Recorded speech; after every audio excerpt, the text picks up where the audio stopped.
Have you ever noticed how procrastination sometimes feels like a force greater than yourself, as if something inside you refuses to do what should be done? There are moments when you look at a task, know exactly what needs to be done, have time available, but something invisible prevents you from starting. It's as if there exists a rebellious part of you, a silent voice that whispers no, even when your rational mind screams that it's time to act. This resistance isn't just laziness or lack of discipline, it's much deeper and more complex than we imagine. Albert Camus, the philosopher of the absurd, offers us a revolutionary perspective on this phenomenon. Procrastination may be a distorted form of revolt, an unconscious rebellion against the structures that govern our existence, but a revolt that has turned against ourselves. Procrastination carries within it a fundamental contradiction that mirrors the absurd condition of human existence. When we procrastinate, we are simultaneously recognizing the importance of something and refusing to do it. This internal tension reveals a deeper struggle between our need for autonomy and the external demands that shape our lives. Camus understood that human beings are constantly in conflict with the structures imposed upon them, whether social, familial, professional, or even self-imposed. Revolt, for Camus, is the natural and healthy response to this imposition. It's the cry of the individual who refuses to passively accept what is determined from the outside. But when this revolt doesn't find a healthy and conscious expression, it can manifest in distorted and self-destructive ways, like chronic procrastination. Think about how many times you've postponed something important, not for lack of ability or knowledge, but because some part of you simply refused to obey. This refusal carries a hidden message, a silent protest against the feeling of being controlled, directed or forced to follow a path that may not be genuinely yours. Procrastination becomes, then, a way to maintain an illusory sense of control, a way of saying that even if you have to do something, at least you'll choose when to do it. It's a false sense of freedom that paradoxically imprisons us even more, because it perpetuates a cycle of self-sabotage and guilt that corrodes our self-esteem and our capacity for genuine action.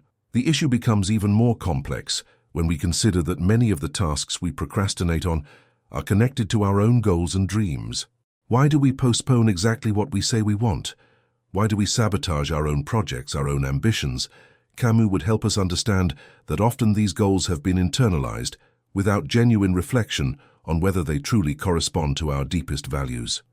When we accept goals and expectations without questioning them, when we follow paths that others have traced for us or that society has determined as correct, our inner revolt manifests through passive resistance.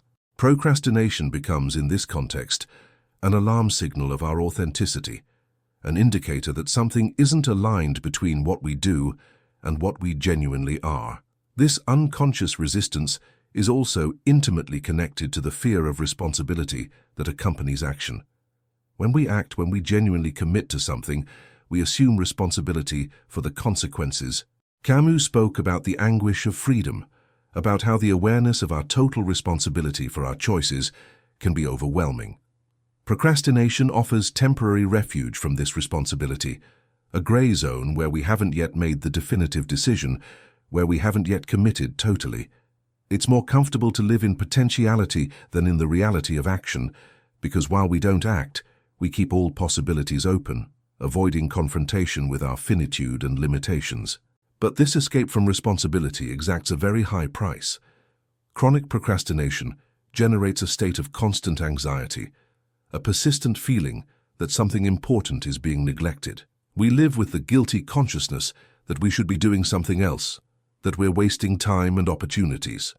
This guilt feeds on itself, creating a vicious cycle where anxiety about not having done something paralyzes us even more, making it even harder to begin. The revolt that should liberate us transforms into a psychological prison where we are simultaneously the jailer and the prisoner. For Camus, the way out of this trap isn't in forced discipline or self-coercion, but in genuine awareness about the forces that govern our lives. True revolt begins with honest recognition of our condition, with acceptance that we live in constant tension between our need for freedom and the structures that surround us. When we understand that procrastination is a misdirected revolt, we can begin to channel this rebellious energy in more constructive and authentic ways. Look at your own experiences of procrastination with this new perspective. In what moments do you procrastinate most? What types of tasks awaken the greatest resistance in you? Is there a pattern, a connection between what you postpone and the areas of your life where you feel most pressured or least authentic? This reflection can reveal important aspects about how you relate to your own freedom and autonomy. Perhaps you'll discover that you procrastinate more when trying to meet other people's expectations than when pursuing something that genuinely awakens your passion and interest. Write in the comments a sentence that begins with, "I procrastinate most when," and complete it with your personal observation. It could be something like, "I procrastinate most when I feel like I'm doing something just to please others," or "I procrastinate most when I don't see real meaning in what I need to do." Your sincere response can help other people recognize their own patterns, and you're not alone in this internal struggle we all face. Sometimes, sharing these observations helps us take the first step toward a deeper understanding of ourselves. The transformation from destructive revolt to constructive revolt first requires that we recognize the legitimacy of our internal resistance. It's not about suppressing or ignoring this rebellious force, but about understanding it and directing it more consciously. Camus believed that authentic revolt is not just a no to what oppresses us, but also a yes to what we consider valuable and worthy of being defended. When we procrastinate, we're saying no, but we rarely know what we're saying yes to. The key lies in discovering which values, dreams, and genuine aspirations are being suffocated by our unconscious submission to external expectations.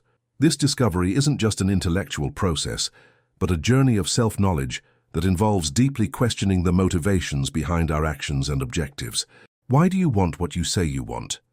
Did this ambition come from within, or was it planted by external influences? When you imagine achieving your goals, what really moves you is internal satisfaction or external validation. These questions can be uncomfortable, but they're essential for distinguishing between authentic desires and those we've internalized without critical reflection.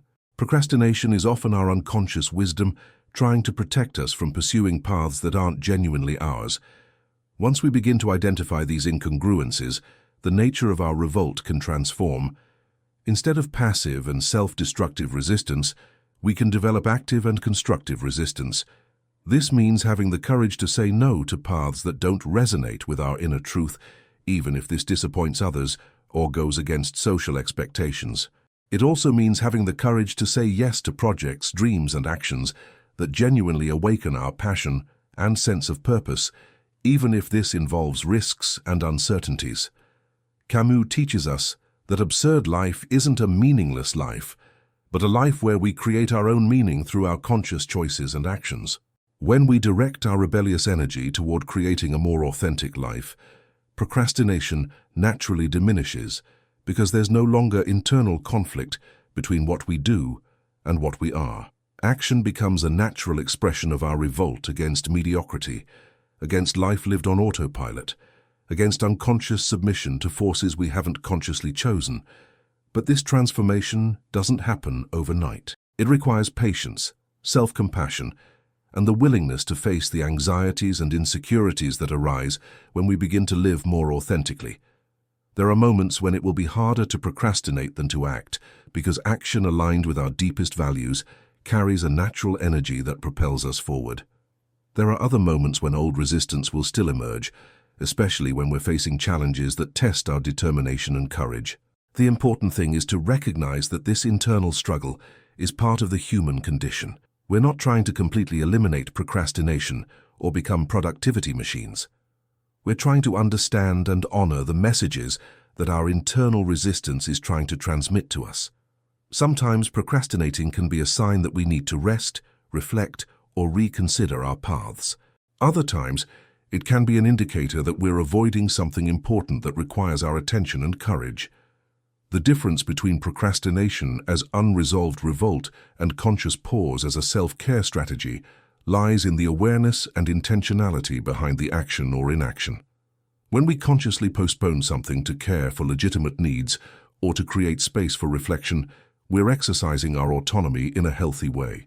When we compulsively procrastinate out of fear, unconscious resistance, or unresolved internal conflict, we're trapped in a self-destructive pattern that needs to be understood and transformed. The journey of transforming unresolved revolt into authentic action also involves developing a new relationship with time and our own expectations. Often we procrastinate because we've internalized pressures and deadlines that aren't realistic or that don't account for our natural rhythms and human limitations. Learning to establish gentler and more realistic expectations for ourselves isn't a way of lowering our standards, but of creating more favorable conditions for sustainable and genuine action. There's also an important social dimension in procrastination as unresolved revolt. Often we're reacting not just to internal pressures, but to a social environment that values productivity above well-being, performance above authenticity, efficiency above reflection. Our procrastination may be an unconscious way of resisting these values, an attempt to preserve our humanity in a world that sometimes seems to want to transform us into machines. Recognizing this dimension helps us contextualize our experience within a broader panorama and develop resistance strategies that are both personally liberating and socially conscious. If this content is resonating with you, if you're recognizing patterns in your own life and feeling that you're not alone in this journey of self-understanding, consider subscribing to our channel. Here we regularly explore the intersections between existentialist philosophy and practical life, offering perspectives that can help you navigate the challenges of existence with more awareness and authenticity. It's not just about consuming content, but about being part of a community of people who are committed to personal growth and the search for a more genuine life. Your presence here enriches this collective journey of discovery and transformation. When we begin to live from this deeper understanding of procrastination as unresolved revolt, our relationship with action and inaction is fundamentally transformed. We're no longer fighting against ourselves, trying to force behaviors that go against our essential nature. Instead, we're channeling our natural rebellious energy to create a life that is an authentic expression of who we really are. Procrastination becomes less frequent, not because we've developed more discipline or willpower, but because there's less internal conflict between our actions and our deepest values. This transformation also teaches us that true productivity isn't in the quantity of tasks we complete, but in the quality of presence and authenticity we bring to what we do. When we act from a place of internal alignment, even the most mundane tasks can become expressions of our creative revolt against mediocrity and life lived on autopilot. Each conscious action becomes an act of freedom, a declaration that we consciously choose how to spend our limited and precious vital energy. Camus reminds us that we are condemned to be free, that we cannot escape the responsibility of choosing how to live our lives. Procrastination, seen in this light, is a frustrated attempt to escape this terrifying freedom, to postpone the moment when we have to assume total responsibility for our choices and their consequences. But when we embrace this freedom, when we accept that we are the authors of our own existence, procrastination loses much of its power over us. Instead of fleeing from responsibility, we begin to celebrate it as the source of our human dignity and authenticity. Procrastination, as unresolved revolt, teaches us something fundamental about human nature. We are beings who naturally resist what we perceive as contrary to our deepest essence. This resistance isn't a flaw or weakness, but a vital aspect of our humanity that protects us from total submission and the loss of our individuality. The challenge isn't to suppress this rebellious force, but to learn to direct it in ways that serve both our personal growth and the greater good. When we manage to do this, we transform our resistance energy into creative energy, our destructive revolt into constructive revolt, our paralyzing procrastination into liberating action. And in this process of transformation, we discover not only a more effective way of dealing with our tasks and responsibilities, but a more authentic and satisfying way of living our lives, honoring both our need for freedom and our capacity to create meaning through conscious action aligned with our deepest values.